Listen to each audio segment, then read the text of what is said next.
This video introduces the learning algorithm for a linear neuron.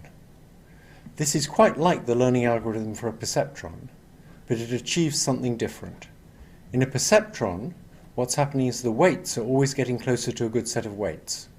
In a linear neuron, the outputs are always getting closer to the target outputs. The perceptron convergence procedure works by ensuring that when we change the weights, we get closer to a good set of weights. That type of guarantee cannot be extended to more complex networks, because in more complex networks, when you average two good sets of weights, you might get a bad set of weights. So for multi-layer neural networks, we don't use the perceptron learning procedure, and to prove that when they're learning, something is improving, we don't use the same kind of proof at all. They should never have been called multi-layer perceptrons. It's partly my fault, and I'm sorry. For multi-layer nets, we're going to need a different way to show that the learning procedure makes progress. Instead of showing that the weights get closer to a good set of weights, we're going to show that the actual output values get closer to the target output values. This can be true even for non-convex problems in which averaging the weights of two good solutions does not give you a good solution. It's not true for perceptron learning. In perceptron learning, the outputs as a whole can get further away from the target outputs, even though the weights are getting closer to good sets of weights. The simplest example of learning in which you're making the outputs get closer to the target outputs is learning in a linear neuron with a squared error measure. Linear neurons, which are also called linear filters in electrical engineering, have a real valued output that's simply the weighted sum of their inputs.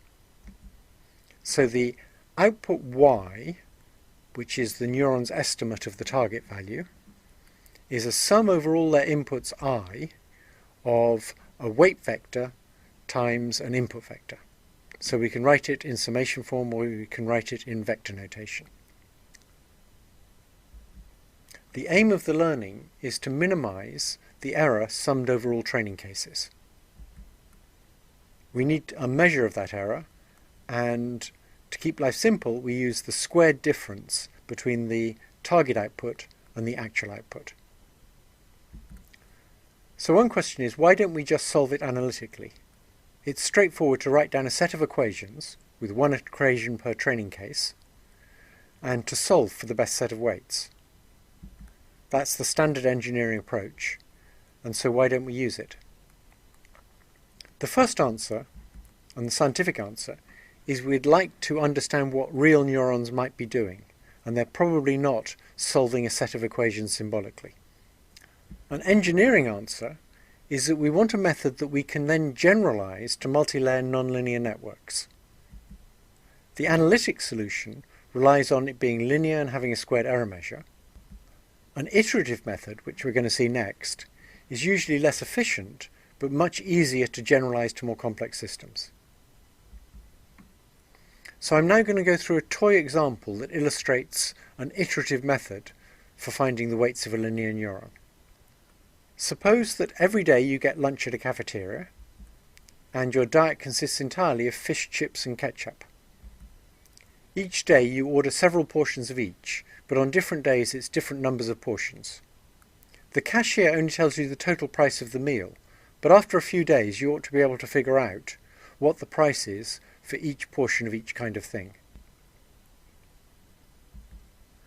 In the iterative approach, you start with random guesses for the prices of portions, and then you adjust these guesses so that you get a better fit to the prices that the cashier tells you. Those are the observed prices of whole meals. So each meal you get a price, and that gives you a linear constraint on the prices of the individual portions. It looks like this. The price of the whole meal is the number of portions of fish, X fish, times the cost of a portion of fish, W fish, and the same for chips and ketchup. So the prices of the portions are like the weights of a linear neuron, and we can think of the whole weight vector as being the price of a portion of fish, the price of a portion of chips, and the price of a portion of ketchup.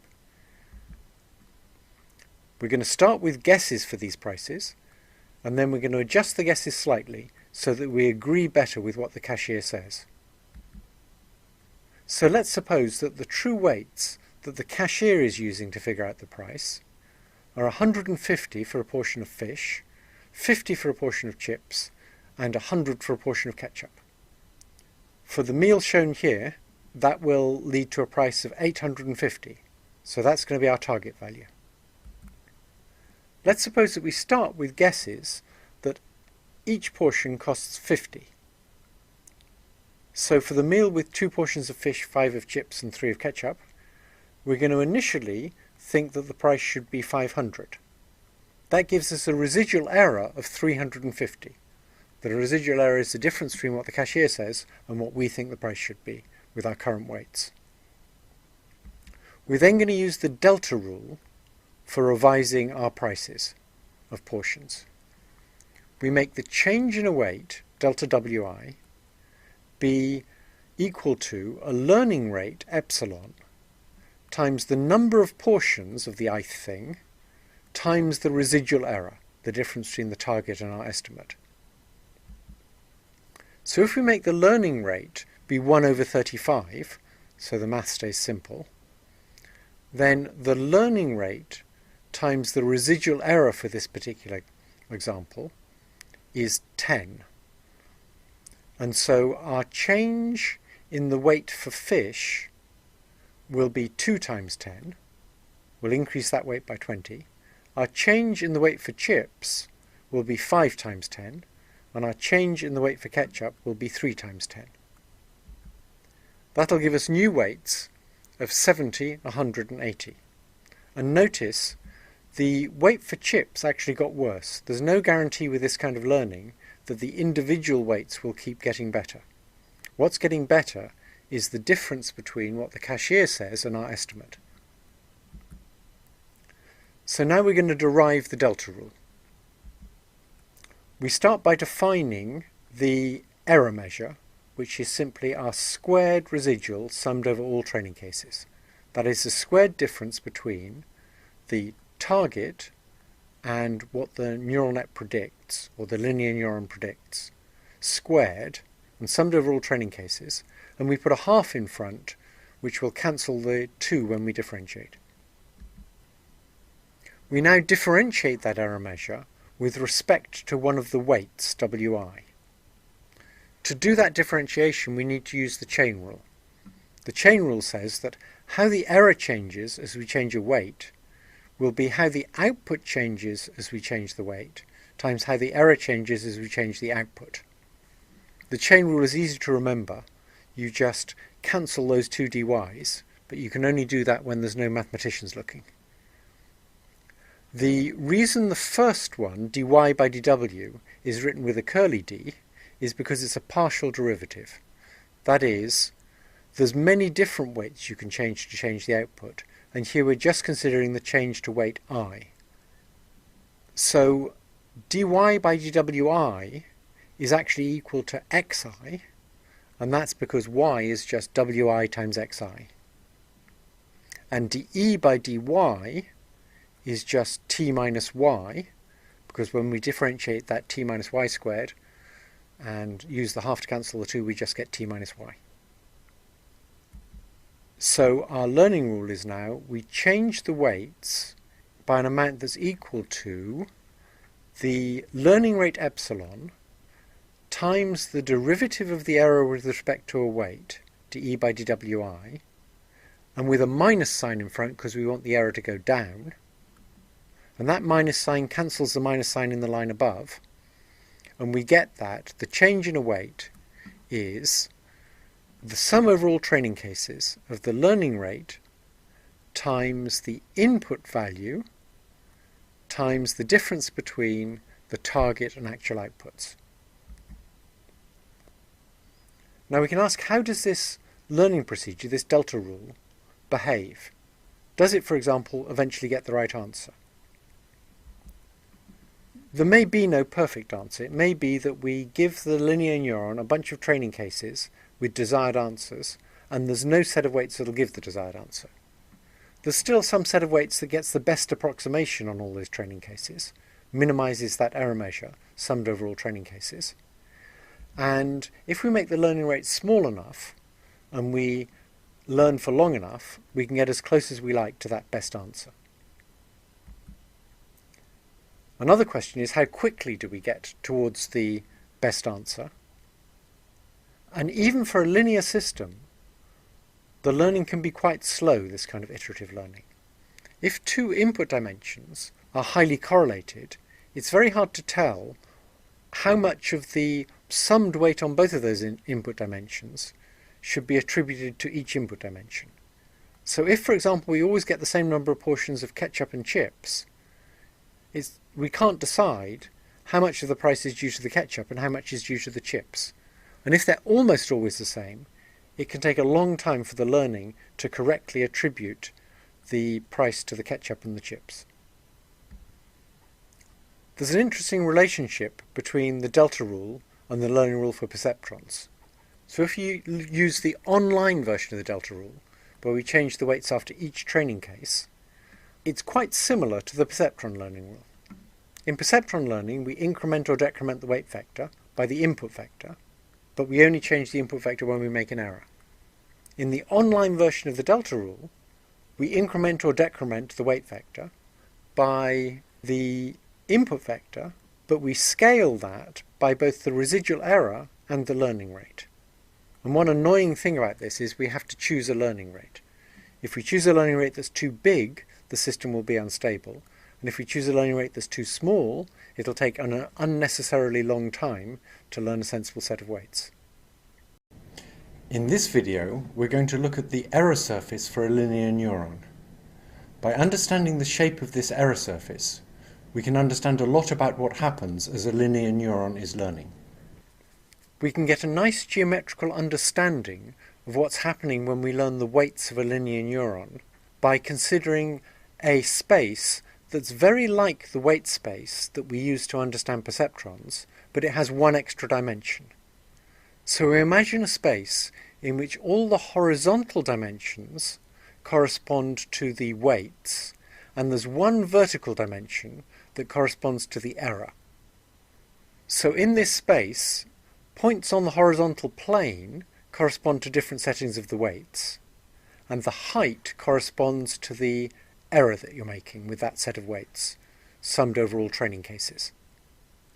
For a linear neuron, the errors that you make for each set of weights define an error surface, and this error surface is a quadratic bowl.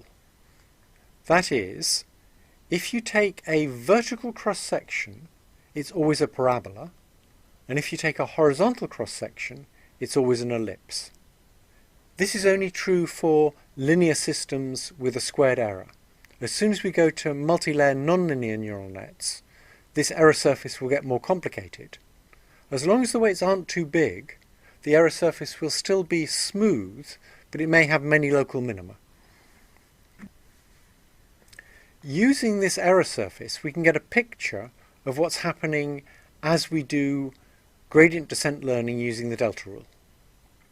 So what the delta rule does is it computes the derivative of the error with respect to the weights. And if you change the weights in proportion to that derivative, that's equivalent to doing steepest descent on the error surface. To put it another way, if we look at the error surface from above, we get elliptical contour lines, and the delta rule is going to take us at right angles to those elliptical contour lines, as shown in the picture. That's what happens with what's called batch learning, where we get the gradient summed over all training cases. But we could also do online learning, where after each training case, we change the weights in proportion to the gradient for that single training case. That's much more like what we do in perceptrons, and as you can see, the change in the weights moves us towards one of these constraint planes. So in the picture on the right, there are two training cases. To get the first training case correct, we must lie on one of those blue lines, And to get the second training case correct, the two weights must lie on the other blue line. So if we start at one of those red points and we compute the gradient on the first training case, the delta rule will move us perpendicularly towards that line. If we then consider the other training case, we'll move perpendicularly towards the other line. And if we alternate between the two training cases, we'll zigzag backwards and forwards, moving towards the solution point, which is where those two lines intersect. That's the set of weights that is correct for both training cases. Using this picture of the error surface, we can also understand the conditions that will make learning very slow.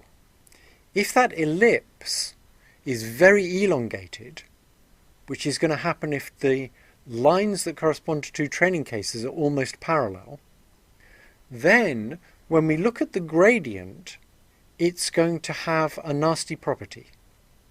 If you look at the red arrow in the picture, the gradient is big in the direction in which we don't want to move very far, and it's small in the direction in which we want to move a long way.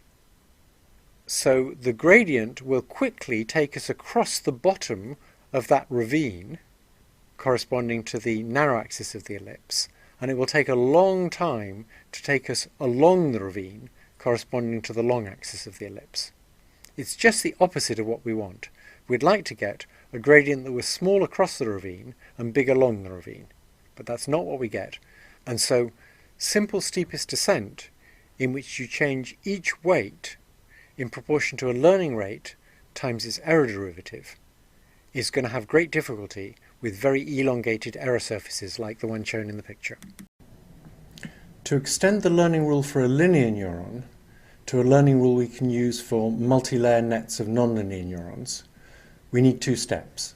First, we need to extend the learning rule to a single nonlinear neuron, and we're going to use logistic neurons, although many other kinds of nonlinear neurons could be used instead. We're now going to generalize the learning rule for a linear neuron to a logistic neuron, which is a nonlinear neuron. So a logistic neuron computes its logit, z, which is its total input. It's its bias plus the sum over all its input lines of the value on an input line, xi, times the weight on that line, wi. It then gives an output y that's a smooth nonlinear function of that logit. As shown in the graph here, that function is approximately 0 when z is big and negative, approximately 1 when z is big and positive, and in between it changes smoothly and non-linearly. The fact that it changes continuously gives it nice derivatives which make learning easy.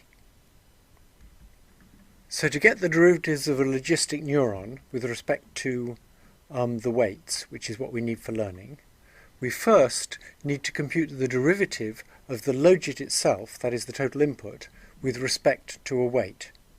That's very simple. The logit is just a bias plus the sum over all the input lines of the value on the input line times the weight. So when we differentiate with respect to wi, we just get xi. So the derivative of the logit with respect to wi is xi, and similarly, the derivative of the logit with respect to xi is wi. The derivative of the output with respect to the logit is also simple if you express it in terms of the output. So the output is 1 over 1 plus e to the minus z, and dy by dz is just y into 1 minus y. That's not obvious. For those of you who like to see the math, I put it on the next slide. The math is tedious but perfectly straightforward, so you can go through it by yourself. Now that we've got the derivative of the output with respect to the logit and the derivative of the logit with respect to the weight, we can start to figure out the derivative of the output with respect to the weight. We just use the chain rule again. So dy by dw is dz by dw times dy by dz. And dz by dw, as we just saw, is xi. dy by dz is y into 1 minus y. And so we now have the learning rule for a logistic neuron. We've got dy by dw, and all we need to do is use the chain rule once more and multiply it by dE by dy, and we get something that looks very like the delta rule. So the way the error changes as we change a weight, dE by dwi, is just the sum over all the training cases n of the value on an input line, xin, times the residual, the difference between the target and the output and the actual output of the neuron. But it's got this extra term in it which comes from the slope of the logistic function, which is yn into 1 minus yn. So a slight modification of the delta rule gives us the gradient descent learning rule for training a logistic unit. Now that we have the preliminaries out the way, we can get back to the central issue, which is how to learn multiple layers of features. So in this video, I'm finally going to describe the backpropagation algorithm, which was the main advance in the 1980s that led to an explosion of interest in neural networks. Before I describe backpropagation, I'm going to describe another very obvious algorithm that does not work nearly as well, but is something that many people think of. Now that we know how to learn the weights of a logistic unit, we're going to return to the central issue, which is how to learn the weights of hidden units. If you have neural networks without hidden units, they're very limited in the input-output mappings they can model. If you add a layer of hand-coded features, as in a perceptron, you make the net much more powerful, but the difficult bit for a new task is designing the features. The learning won't solve the hard problem, you have to solve it by hand.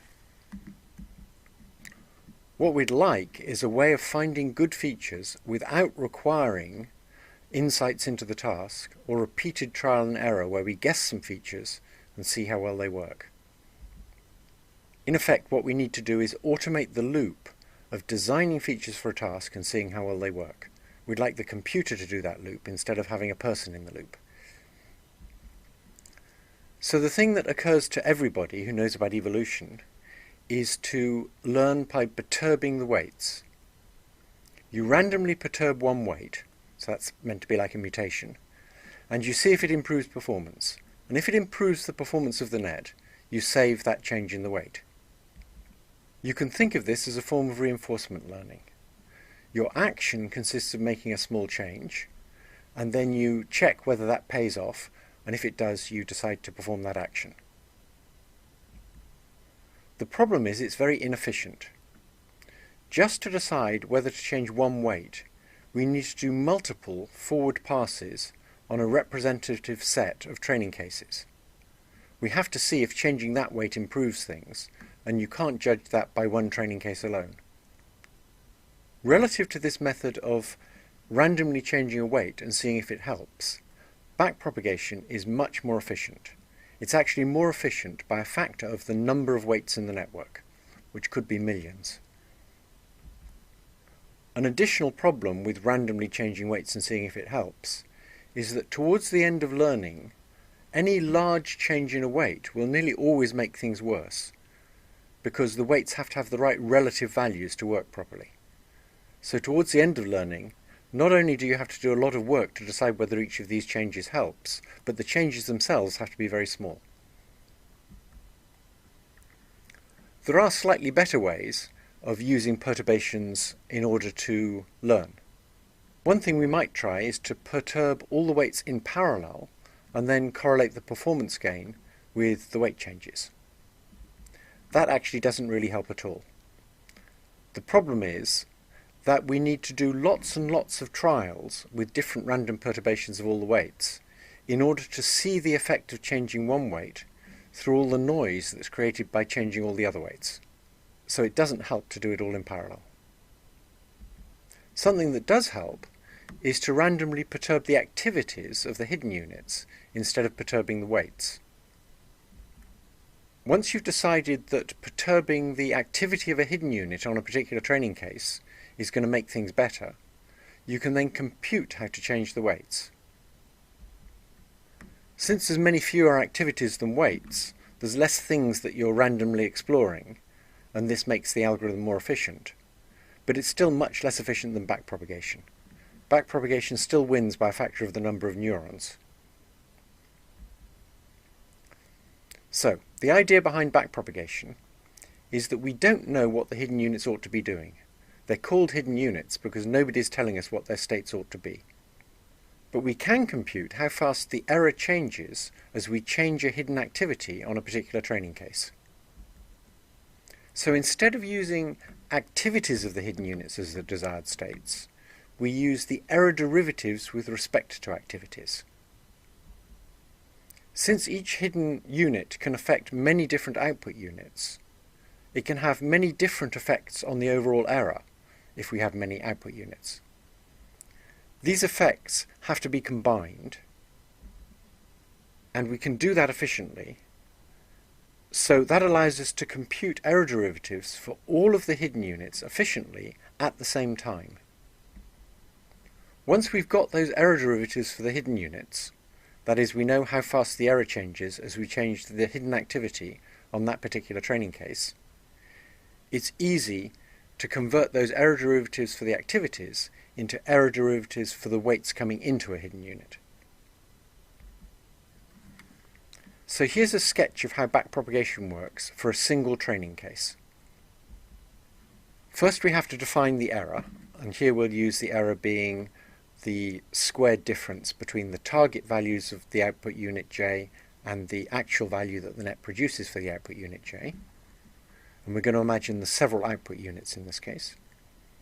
We differentiate that, and we get our familiar expression for how the error changes as you change the activity of an output unit j. And I'll use a notation here where the index on a unit will tell you which layer it's in. So the output layer has a typical index of j, and the layer in front of that, the hidden layer below it in the diagram, will have a typical index of I. And I won't bother to say which layer we're in, because the index will tell you. So once we've got the error derivative with respect to the output of one of these output units, we then want to use all those error derivatives in the output layer to compute the same quantity in the hidden layer that comes before the output layer. So backpropagation, the core of backpropagation, is taking error derivatives in one layer and from them computing the error derivatives in the layer that comes before that. So we want to compute dE by dy I. Now obviously when we change the output of unit I, it'll change the activities of all three of those output units, and so we have to sum up all those effects. So we're going to have an algorithm that takes error derivatives we've already computed for the top layer here and combines them using the same weights as we use in the forward pass to get error derivatives in the layer below.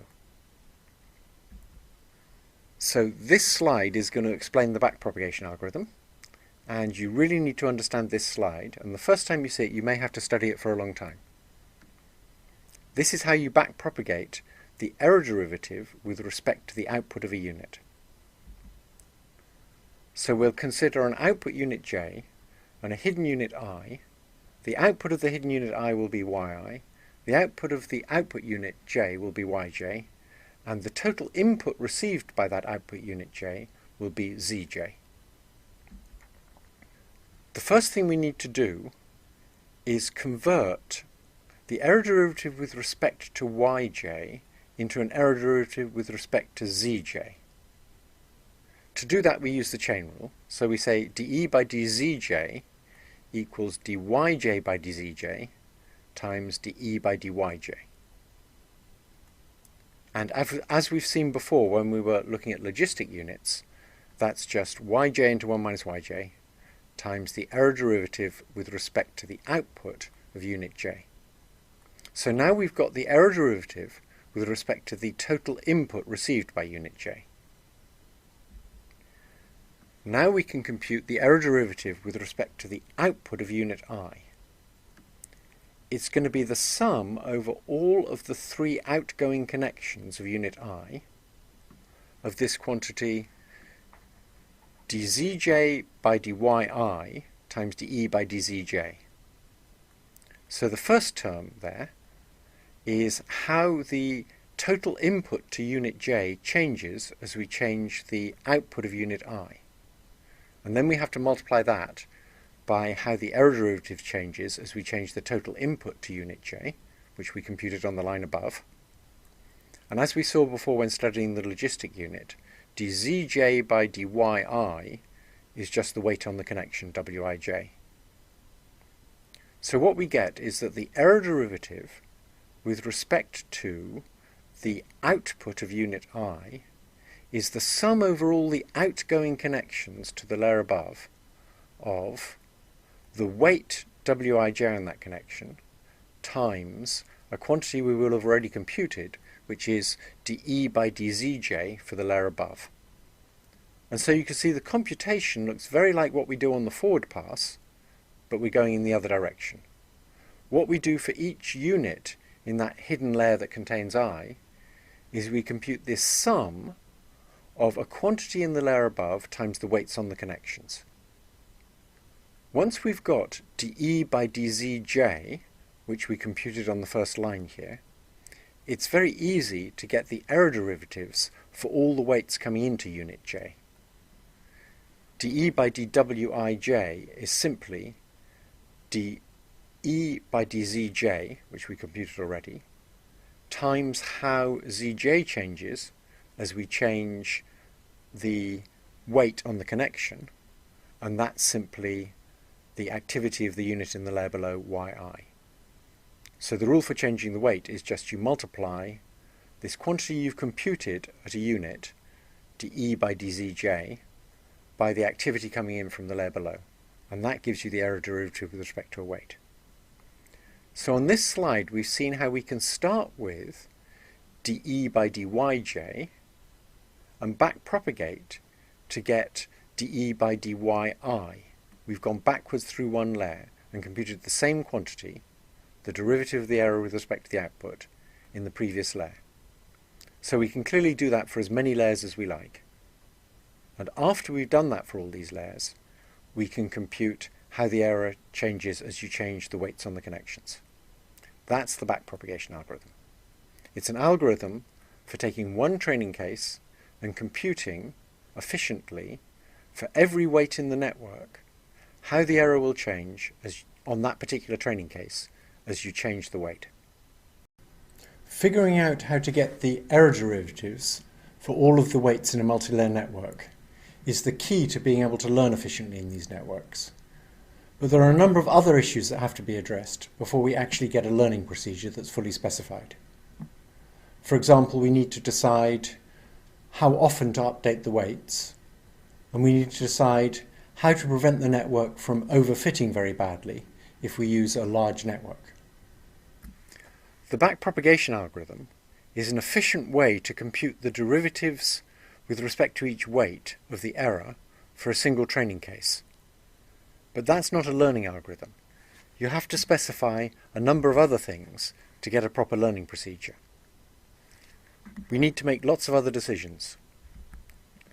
Some of these decisions are about how we're going to optimize. That is, how we're going to use the error derivatives on the individual cases to discover a good set of weights. Those will be described in detail in Lecture 6. Another set of issues is how do we ensure that the weights that we've learned will generalize well? That is, how do we make sure they work on cases that we didn't see during training? And Lecture 7 will be devoted to that issue. What I'm going to do now is give you a very brief overview of these two sets of issues. So optimization issues are about how you use the weight derivatives. The first question is, how often should you update the weights? We could try updating the weights after each training case.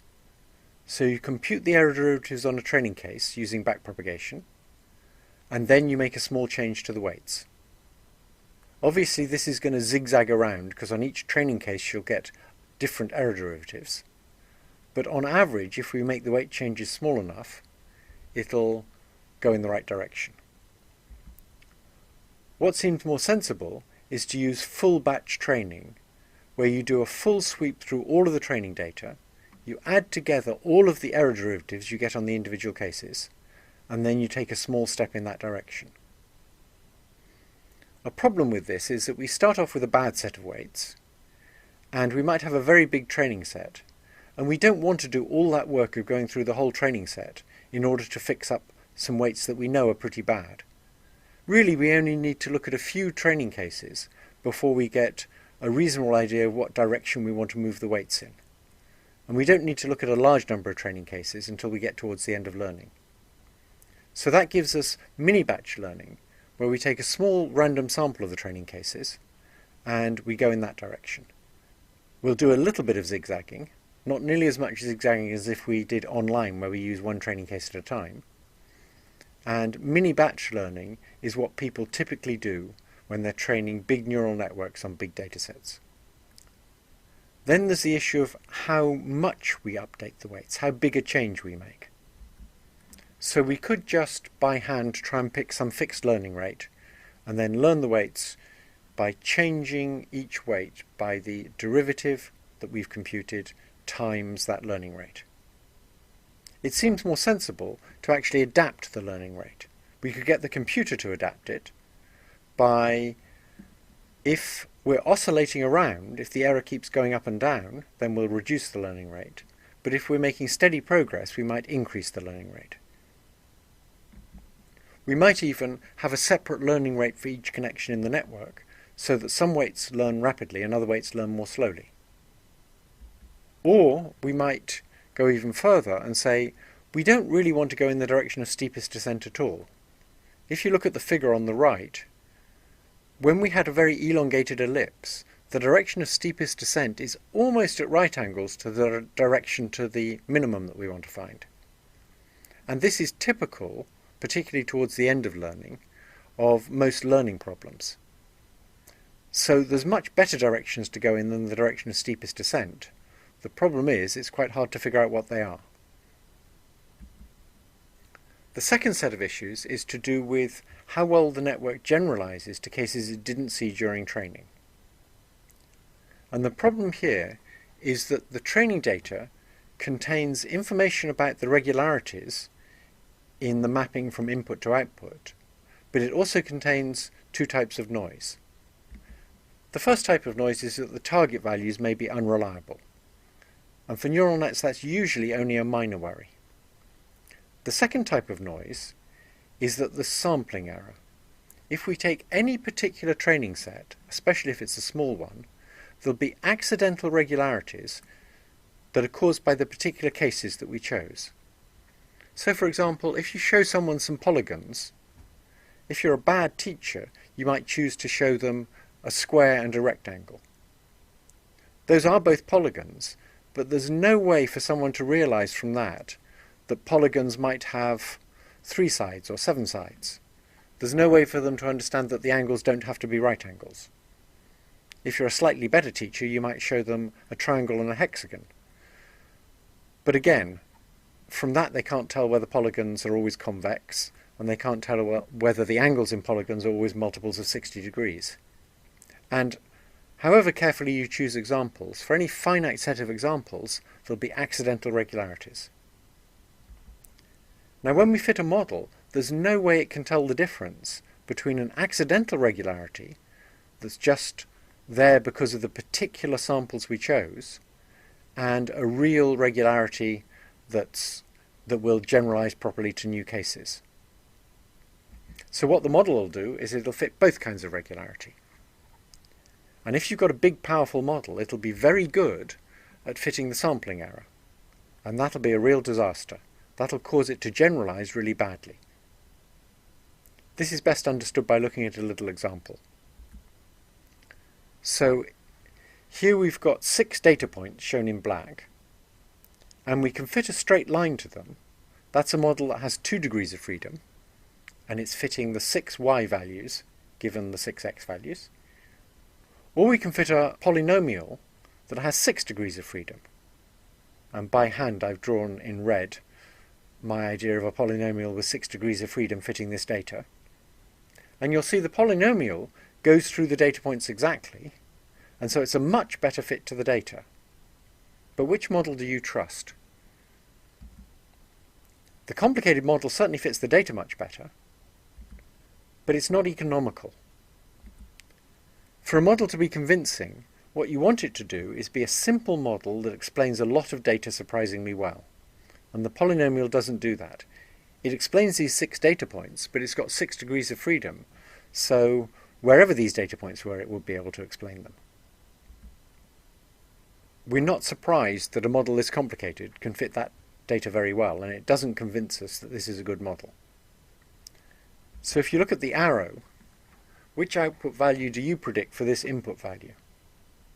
Well, you'd have to have a lot of faith in the polynomial model in order to predict a value that's outside the range of values in all of the training data you've seen so far. And I think almost everybody would prefer to predict the blue circle that's on the green line rather than the one on the red line. However, if we had 10 times as much data, and all of these data points lay very close to the red line, then we would certainly prefer the red line. There's a number of ways to reduce overfitting that have been developed for neural networks and for many other models, and I'm going to give just a brief survey of them here. There's weight decay, where you try and keep the weights of the network small, or try and keep many of the weights at 0, and the idea of this is that it will make the model simpler. There's weight sharing, where again you make the model simpler by insisting that many of the weights have exactly the same value as each other. You don't know what the value is and you're going to learn it, but it has to be exactly the same for many of the weights. We'll see that in the next lecture, how weight sharing is used. There's early stopping, where you make yourself a fake test set, and as you're training the net, you peek at what's happening on this fake test set, and once the performance on the fake test set starts getting worse, you stop training. There's model averaging, where you train lots of different neural nets, and you average them together in the hopes that that will reduce the errors you're making. There's Bayesian fitting of neural nets, which is really just a fancy form of model averaging. There's dropout, where you try and make your model more robust by randomly omitting hidden units when you're training it. And there's generative pre-training, which is somewhat more complicated, and I'll describe towards the end of the course.